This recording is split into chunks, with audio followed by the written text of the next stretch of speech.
Tonight's class sponsored by Asaf Agazanov. If anyone needs a employment lawyer, the class is Liloi Nishma, Yehuda ben Nisan, and Yosef Elimelech and Reuben. So, as is custom, does anyone have a question not on this yet? Anyone have a generic question that they'd like to ask? Start out just a few minutes if anyone has a question. It's been so long. You guys should have like a built-up plethora of questions from so many weeks. A question on Tisha B'Av. Yes, is it Doraita or Derabanan? Of course, it's only Derabanan.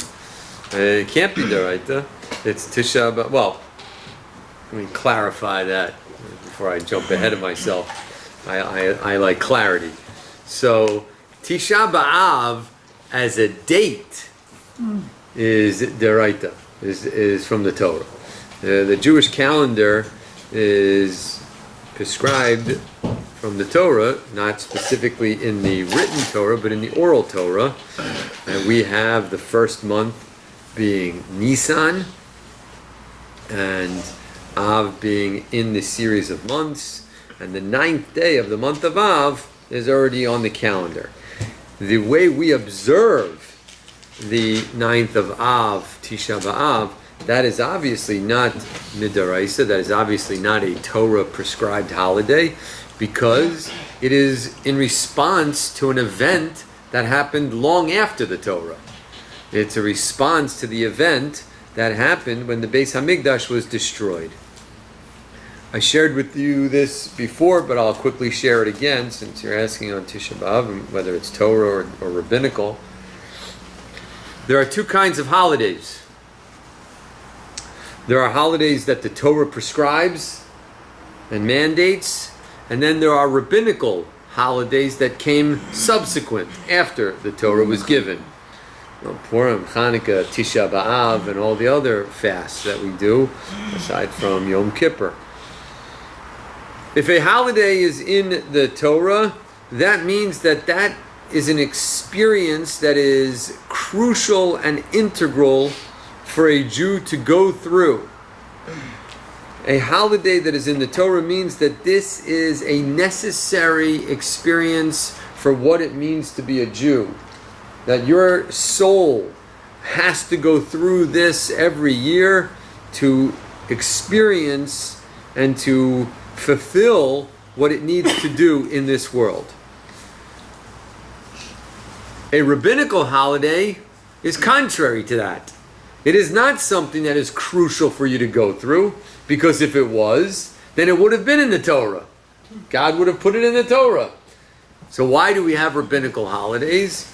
Because a rabbinical holiday means that something changed in the nature of the world. That something subsequently changed that requires a response for us to know how to deal with that change.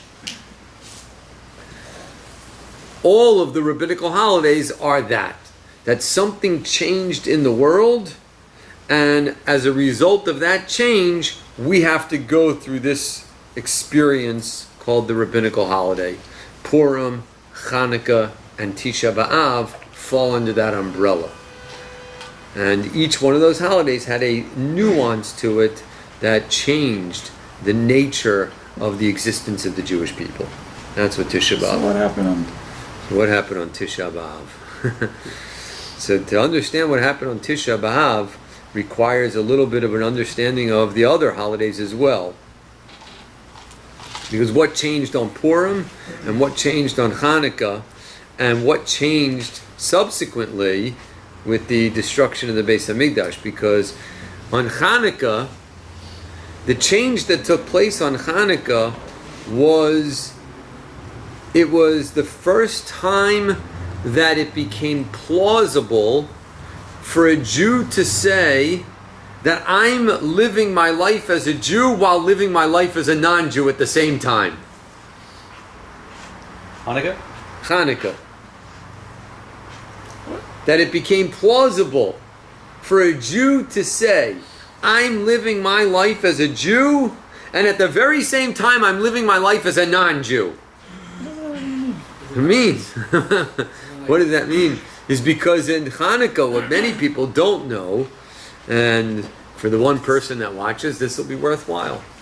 What many people don't know about the story of Hanukkah is that really at the core, at the very crux of Hanukkah, was a civil war. People always think that Hanukkah is a battle between the Jews and the Greeks, and that is true. But at the very core of that battle was a battle between Jew and Jew. The Hellenists.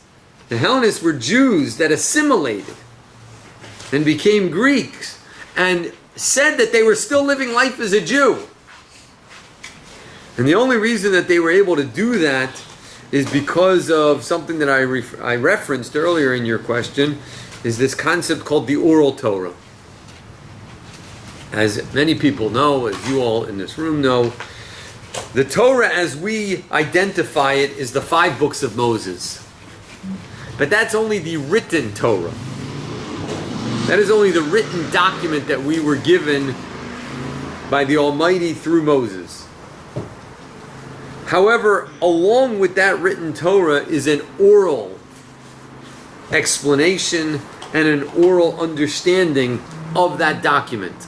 And without that oral explanation and without that oral understanding, this book can mean whatever you want it to mean.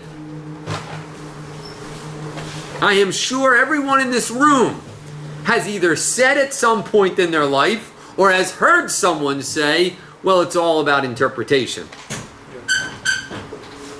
It's all how you interpret it, Rabbi. Not true! That is not Judaism. That is your own personal take on spirituality. Judaism has a mandate. And that mandate is an understanding of the written Torah through the spectrum of the oral Torah. And the Jews at the time of Hanukkah said, no, we reject that. We reject that oral Torah. And therefore we can say Judaism is whatever we want it to be. And that is why the whole essence of Hanukkah is surrounding the menorah, because the menorah represents, in our liturgy, the menorah represents the oral Torah, because that is the very core of what happened at Hanukkah. That is a whole class unto itself. Perhaps we can have that discussion another time. I'll catch you. What happened on Purim was another change. And what happened on Purim was it became the first time in the history not just of Judaism, but perhaps in the history of humanity, that it became even a notion, let alone plausible, even less than plausible, there became a notion that there is no God. Prior to that point, there was always an understanding that there was a God. At the very minimum, one God. All Abraham introduced to the world, which we recall from when we went through the life of Abraham introduced to the world the concept of one God. But before Abraham came along, everyone understood that there was God. It's just that they had this warped idea that there were multiple gods. And that continued even after Abraham. The Greeks, the Romans, you had mythology, you had all kinds of, you had the battles of the gods up there. But Haman came along and said, no, there is no God. And that is why the whole essence of Purim with the Megillah is the absence of God. It's not mentioned anywhere in Megillat Esther. God is not spoken about. Because the whole essence of Purim is how do we respond to that notion? How do we respond to that notion?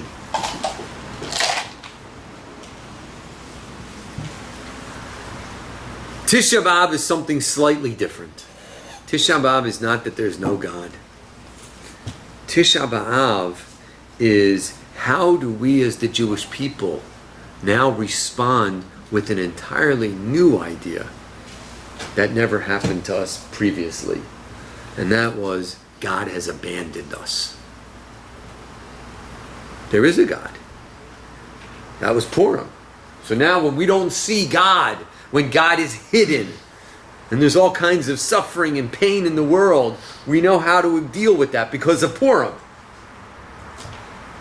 But Tisha B'Av came along and said something else that shook us to our core. That maybe God has indeed left us. God is still in the world, but maybe God has left the Jewish people. The temple was destroyed. The temple was the symbol of God being with us. The temple was where we could look to, and we could see the Almighty is with us. There are miracles. The Kohen Gadol, you 3 times a year, you go up and you see a structure, an edifice, and you look at that structure and you feel that the Almighty is with us. Lahavdil elef alpayim havdalos, to make a distinction that is beyond human comprehension, to even put the two in the same category, but to make it something tangible for us. If you ever want to feel pride to be an American, which everyone should, by the way, yes, I'm proud to be an American, and I think every American Jew should be proud to be an American, simply because of what the United States did on behalf of the Jewish people in World War II. If you're not proud to be an American, then you're not proud to be a Jew, as far as I'm concerned, if you're an American Jew. But you really want to feel pride in America? Go to Washington, D.C. and stand in the rotunda of the Capitol and just feel the power and might of the American people. I mean, you feel it. You walk down the streets of Washington, D.C. I was there a few months ago for a swearing-in ceremony at the State Department building. You just walk around and you just feel the might of America. Just the presence, the Washington Monument. You just feel it. Looking at these edifices, you feel it. There is something to seeing a physical structure. To see the temple, it's like, to put it in the same category, it's like looking at a Hyundai and saying, wow, look at that car, instead of looking at a Ferrari. Not even put in the same factory. To look at the temple, you knew God was with us, period. And then that was destroyed. That's Tisha B'Av. How do you feel that? Fast? More in the morning. Because God left us because it's our fault. That's So why. what if I don't believe that he left us? And I don't fast? God forbid, then you don't appreciate what the temple was. You don't appreciate what it means to have a sovereign nation. You don't appreciate what it means for the Jewish people to have royalty. If you don't think God left us, now obviously God didn't leave us. That's the whole point. God didn't leave us, but God left us, and it's a euphemism.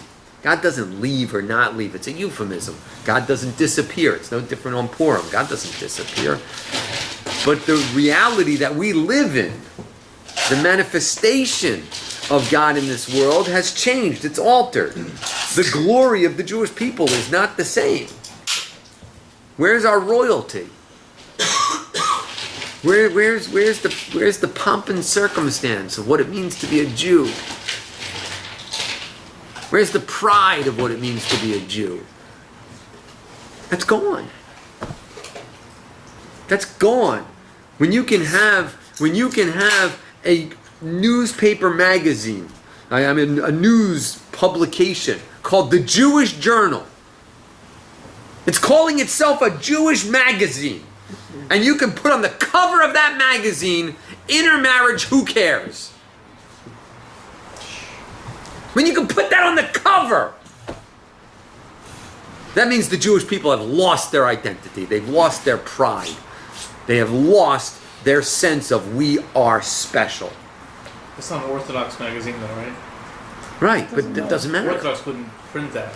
It could never print such a Right, thing. so it's- But the fact that an article could publish that. Now again, I don't want to get... Oh well. Don't worry. Only 30 15 people is viewers. nothing, right? We're just watching. I am not having a conversation. We are not having a class tonight on the concept of abortion. We are not discussing that. I heard you guys talking about that earlier. So it's planted in my head. We're not discussing a pro-abortion, not pro-abortion. I just want to show you how the concept has changed in our society. 50 years ago. 50 years ago. We're not talking 100 years ago. We're not talking 200 years ago. We're not talking Little House on the Prairie times. We're talking 50 years ago when people still lived in color. You know, it used to be people lived in black and white. You watch it's like hard to picture anything prior to the 1900s in color because everything you see is black and white. 50 years ago, if you were a doctor that performed abortion, you were an outcast in society. You were looked at with scorn. So I don't care that it's not an Orthodox publication. The fact that a Jewish publication can print that and the Jewish world just goes, that the Jewish world isn't outraged. I've never seen it. We're fighting too much. That's the answer. Oh, we're fighting too much, so we don't fight about anything. I would raise hell if I We said live in that. a world of PC people who just. It's absurd. It means we've lost our pride. But isn't it true that choosing our fights, maybe? No, My we're not thing is choosing that our we have fight. too We're much choosing. We're not choosing our fights. We're not choosing to fight. Who's harder to argue with than another Jew? Huh? Just saying that sometimes you. That's one example. Let's not that. I don't. Yeah. It's one example. Where's the pride? Where's the royalty? It's ignorance. We've lost that. To think that we have not lost that. To think that we are still the same people in the times of Shlomo HaMelech, King Solomon. Then you're mistaken. But you compare the leaders now to the leaders. I'm back then? comparing the state of the Jewish people. Okay. The state of the Jewish people is gone in comparison. So how can you say that the Almighty's not with us? I mean that the Almighty's still with us in the same way. The Almighty is not with us in the same way. And that's because of us. And the answer is because of us, because of what you're saying, because of all the infighting, because of the discord amongst the Jewish people, because of the apathy amongst the Jewish people. So that's what Tisha B'Av is all about. All right. Now you had a question earlier. Yeah. As far as the rabbinical holidays, since it's not in the Torah, is it still considered a sin? For example, if it's a fast holiday and you don't keep it. When people haven't feeling guilty consciences. No, I just want to know. Why would be helpful? They were asking about Tisha B'Av after the fact. And we want to know if we have to fast. If I don't believe it, do I have to fast? Did I sin Well, if I not just didn't a fast? Any holiday that's So any rabbinical holiday. So obviously, yes, the answer is of course it is a transgression in the Torah for you not to follow the rabbis. It is a commandment in the Torah to follow the rabbis. The rabbis establish laws, and it is incumbent and obligatory upon us to follow those laws. That's explicit in the Torah. We are obligated to follow Do the you rabbis. happen to know the quote that it says, follow the rabbis? The exact quote I'd have to find. I'm not. Something along the lines I don't of know what the it says. Torah. I don't know the Torah by heart. Forgive me. And one day before I die, I hope to know the Torah by heart. 120 years. I'm working on the 613 mitzvahs. You should all know those by heart. But the Torah says that you shall follow the rabbis, even if they tell you that left is right and right is left. It says rabbis, though. Leaders. What's the difference? What's the difference? A leader and a teacher? No. How do those rabbis get appointed to even be able to set those laws? We are obligated to follow. Okay. So we're talking about different stages. Okay. Just curious about that. Different stages. I don't know if any of you have heard of a rabbi named Rabbi Moshe Feinstein. Yes. And Moshe Feinstein was arguably the greatest rabbi in the last 100 years. When he died, there was 500,000 people, at least, at his funeral in Manhattan. And the city of Manhattan shut down. Well, not the city of Manhattan, the Lower East Side. Shut down. They'd never seen anything like it. And they want like, you can look this up. There's news articles. You know, like when this person passed away, people wanted to know. You know, people in the news wanted to know who is this person. So they tried to find them. And you know, they would go into the they go to the library and. We don't even understand this now. We don't even understand what it meant to do research 50 years ago. When I was in high school, what it meant to do research, when you had to do a research paper, you had to go to the library, and I forget what they called it, the files, or the Archives.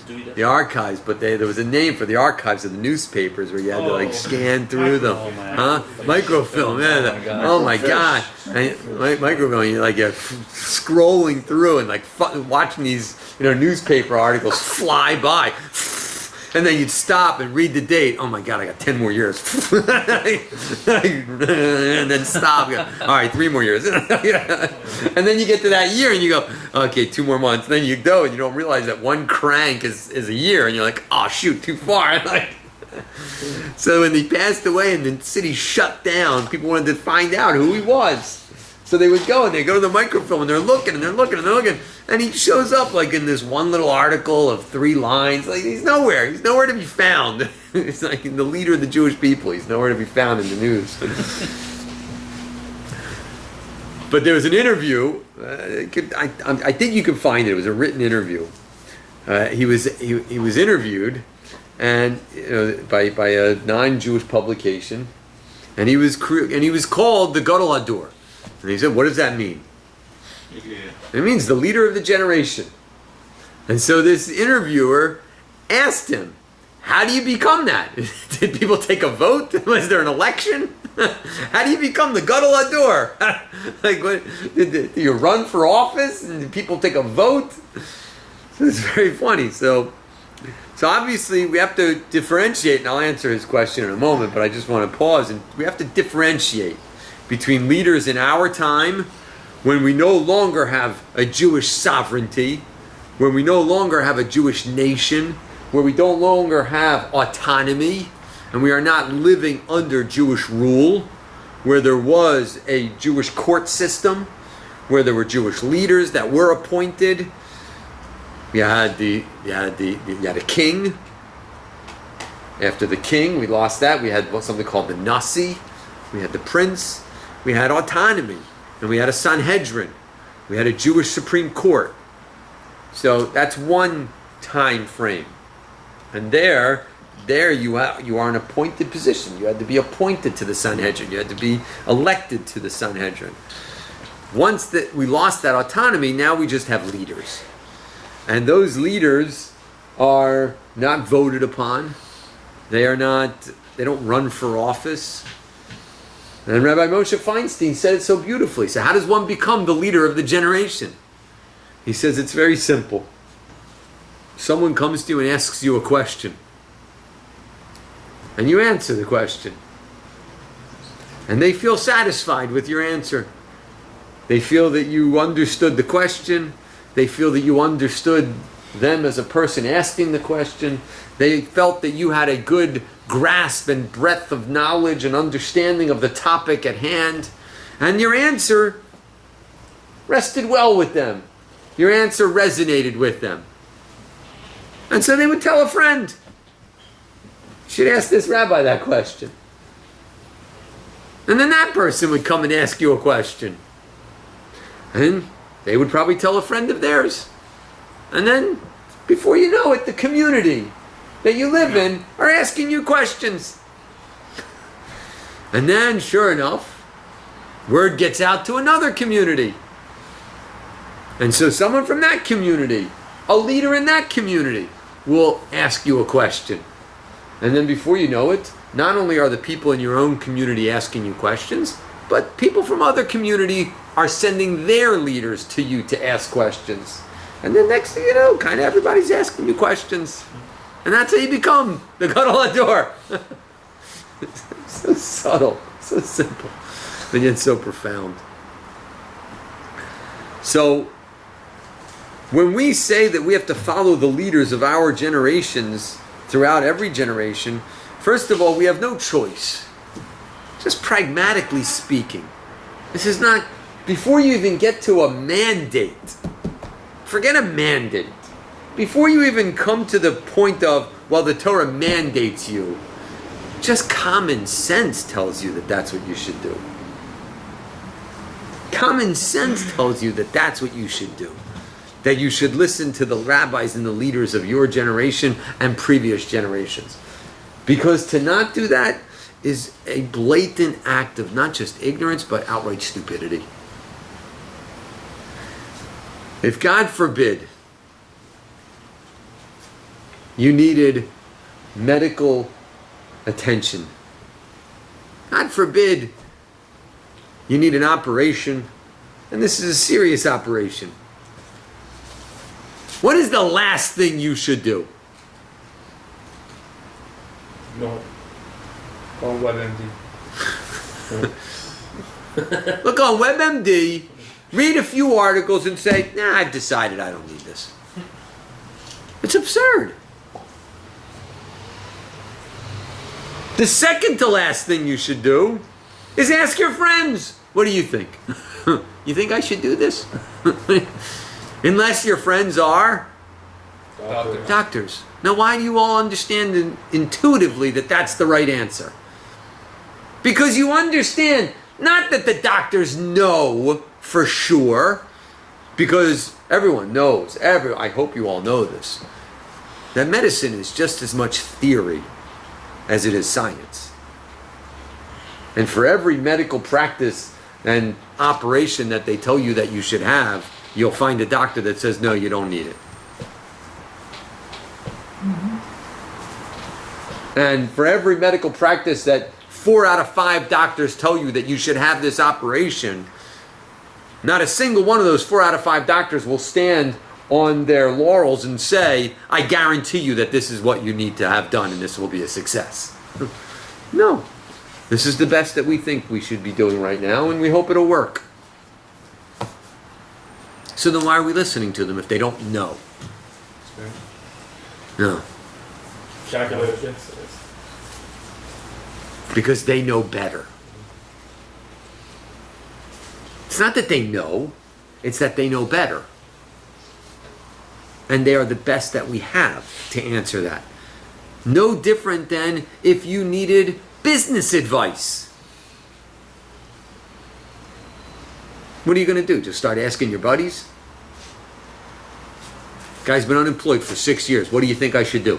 You think this is a good move? Think I should invest in this? You laugh. If the guy who's been unemployed for 6 years tells you, yeah, you should put all your money in it, probably don't put any of your money in it. So who do you ask? You ask friends of yours that are successful in business, that have years of experience in business. Why? Because they know? No. Because they know better. They know better. So therefore, intuitively, it's the same thing. When it comes to not just medicine, not just business, but when it comes to understanding what does it mean to live my life as a Jew, who knows better? Oh, me, because this is my spiritual endeavor with Judaism. This is my journey in Judaism. My own personal Judaism. That's a catchphrase out there. It's my own personal Judaism. Or do you ask the people that understand Judaism better than anyone else? Now, are they absolutely right? Of course not. They're human. They're no more right or more wrong than those doctors. The only difference is that we hope that the Almighty's involved as well. Does that answer? Yeah. Yeah. No. Yeah.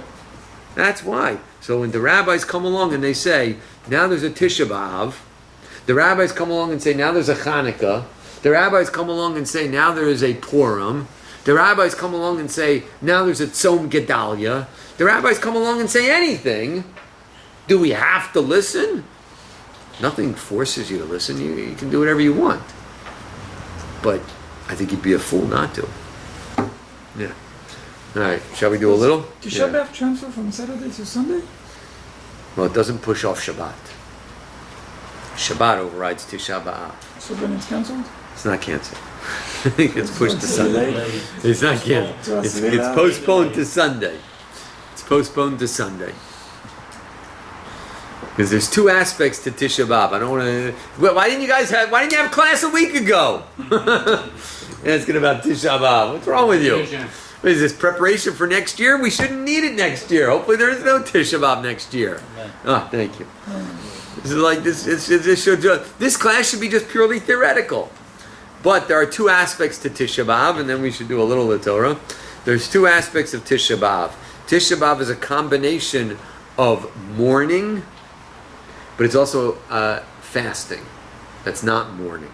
It's fasting of tshuva. So there's two aspects of Tisha B'Av. There's mourning. We're mourning. We're mourners. Mourners. Not mourning like wake up. There's mourners like we've lost the temple. We're in mourning. It's like we had a death. So that's one. The second aspect is we're fasting as an act of tshuva to fix what it is that caused the mourning. So fasting does not push off Shabbat. You're not allowed to fast on Shabbat. So that gets moved to Sunday. Mourning is not so simple that that's moved to Sunday. There are aspects of mourning that do happen on Shabbat. But this is not a Tisha B'Av class. All right. Okay. What page? 139. Let's just read the rest of this chapter. We'll just fly through it. There's just two little things I want to point out, and then next week, we're meeting next week? Yeah. Next week we'll start really focusing on the life of Jacob. It'll be very powerful, the life of Jacob. Learn about marriage, all kinds of good stuff. Real marriage. Coming September 10th. Except for September 10th. We're not talking about marriage that day. Okay. So, just to catch us up to the story, we're having a mixer. Oh, God, no. Very progressive.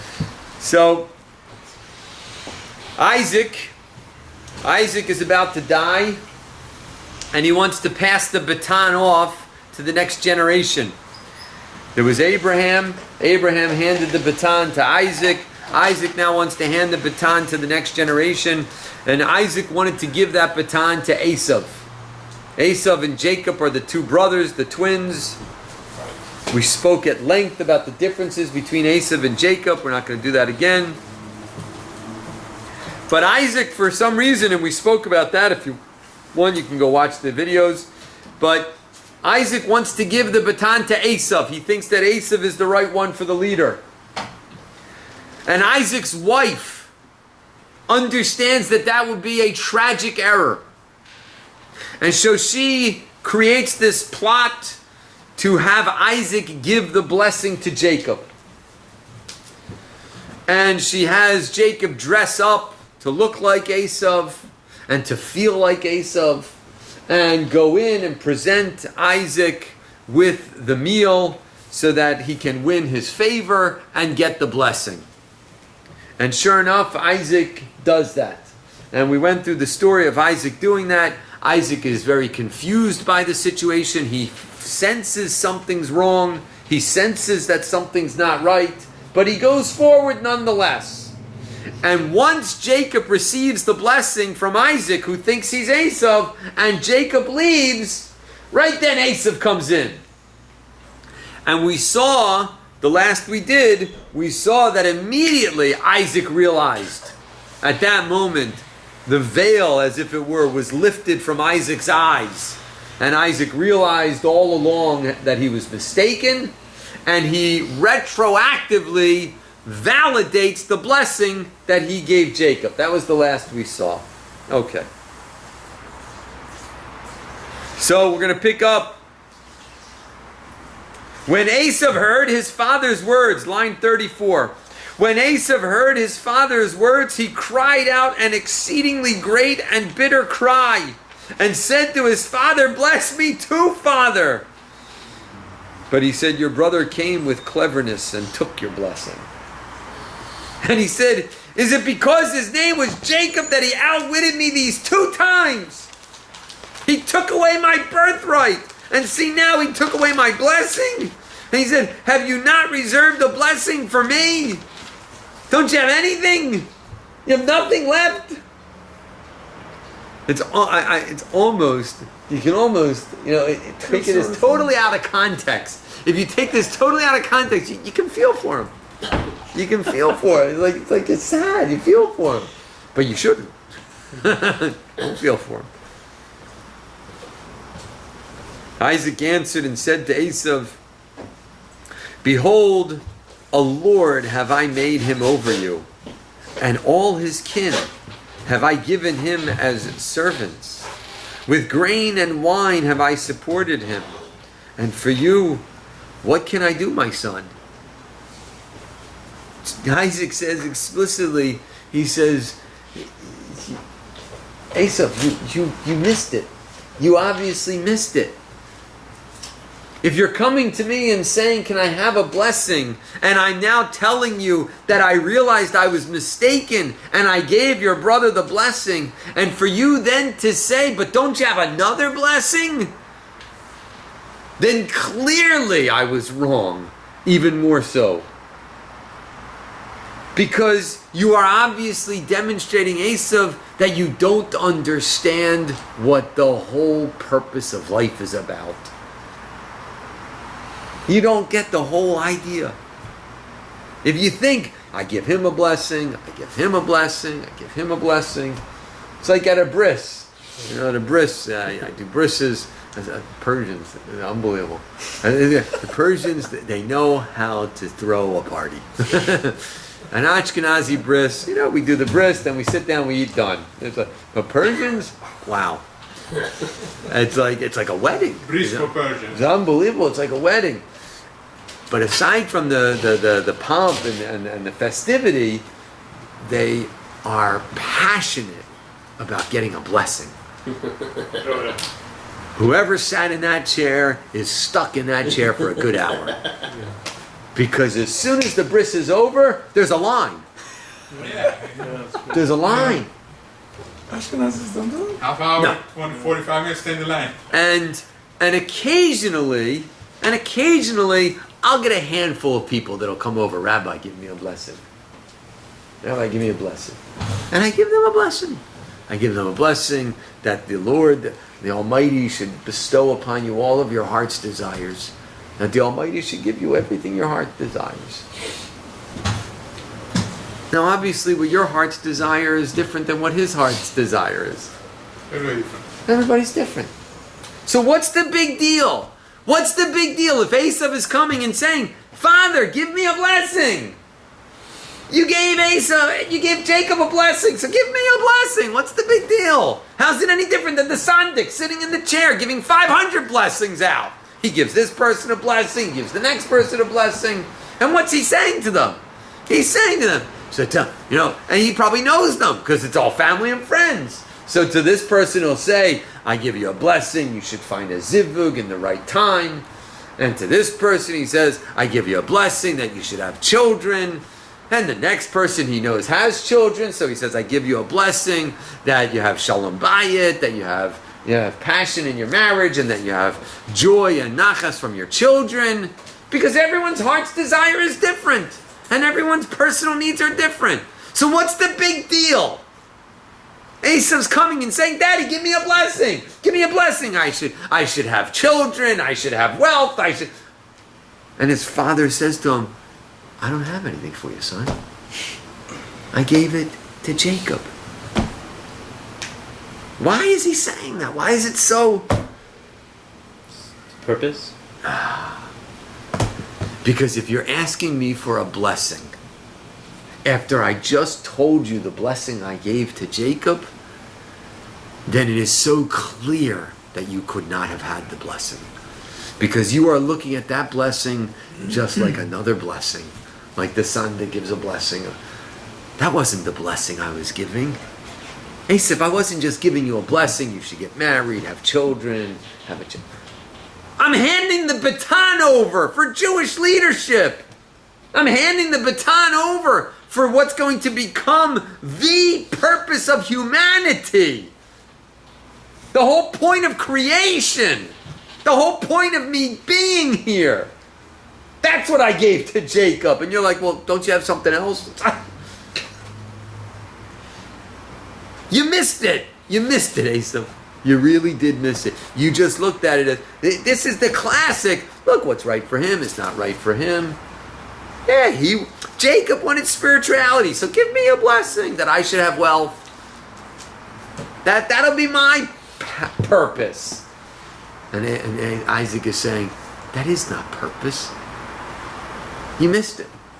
And therefore, there is only one reality. And that reality is either Jacob is going to be in charge or you're going to be in charge. Either Jacob is going to be in the position of leadership, guiding the world as to what life is about. And if Jacob is not guiding the world to what life is about, then that means that you're guiding the world as to what life is about. That's it. Those are the only two options, and that's what Isaac says to him. And he says, Esav said to his father, have you but one blessing, father? Bless me too. And Esav raised his voice and he wept, and his father said to him, behold, of the fatness of earth shall be your dwelling, and of the dew of the heavens from above. By your sword you shall live. That's it, Esav. That's all you care about. You don't care about meaning and purpose. You care about this world. But you shall serve your brother. Yet it shall be that when you are aggrieved, if your brother is not doing what he's supposed to be doing, if Jacob is not leading you, if Jacob is not fulfilling his mission, you can cast off his yoke from your neck. Because then that will mean, by definition, he's not leading the world, and by default, you will lead the world. Wow. And that is why the Talmud says an amazing thing. The Talmud says, halacha, this is law. Esav soine es Yaakov. Esav hates Yaakov. Because that is it. There cannot be two powers that rule the world. There cannot be this absurd notion of what's right for him is right for him and what's right for him is right for him. That's just another way of saying that there is nothing right. And that is Esav. There is either Jacob leading the world, telling the world that there's meaning, there's morality, there's absolute, or Esav is leading the world. And it's whatever you think life is all about. That's what's leading the world.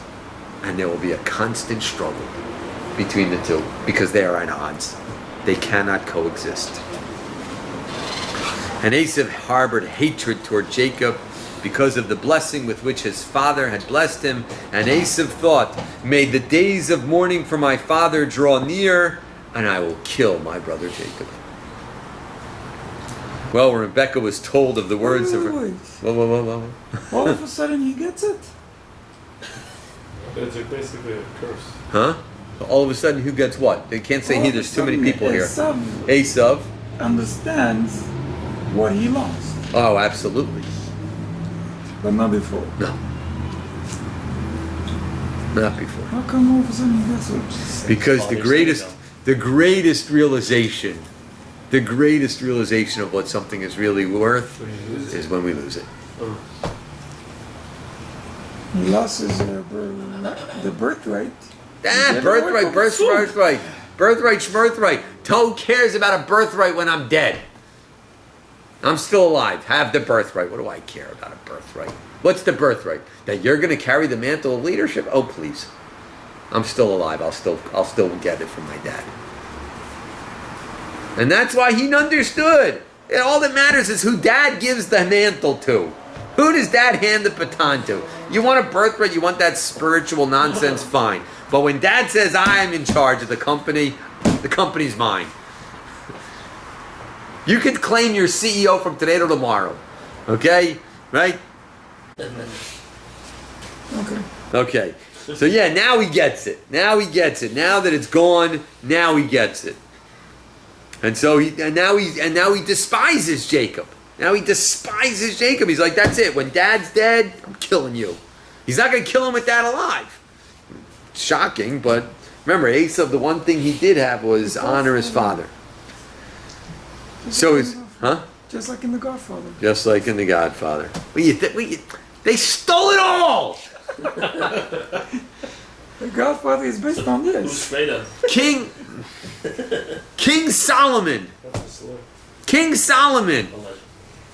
said, Ein chadash tachas hashemesh. Nothing new under the sun.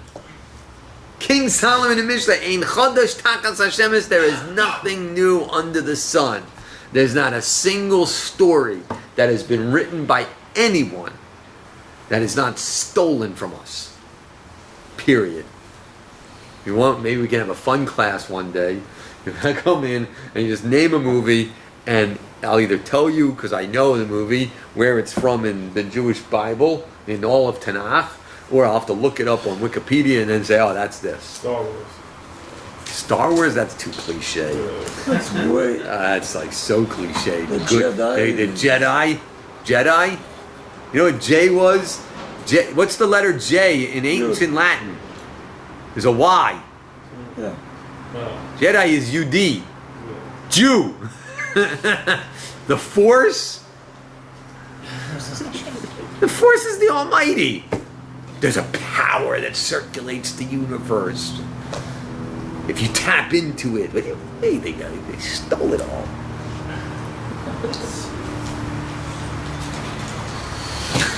All right. Got me. So Rebecca was told. Did you start? Oh yeah. Nobody's watching. So Rebecca was told. Rebecca was told about her son's words, and she summoned Jacob. Watch this. Watch this, gentlemen. This could be on there. Watch how a woman works. If you don't think women run the world, then you don't understand women and you don't understand reality. Okay, watch this. All the time. Rebecca was told the words of her older son Esau. And she sent and summoned Jacob, her younger son, and said to him, behold, your brother Esau is consoling himself regarding you to kill you. Esau's going to kill you, Jacob. So now my son, listen carefully. Now my son, listen carefully. Listen to my voice, get up and run to my brother Lavan to Haran. Okay? What did she just say to Jacob?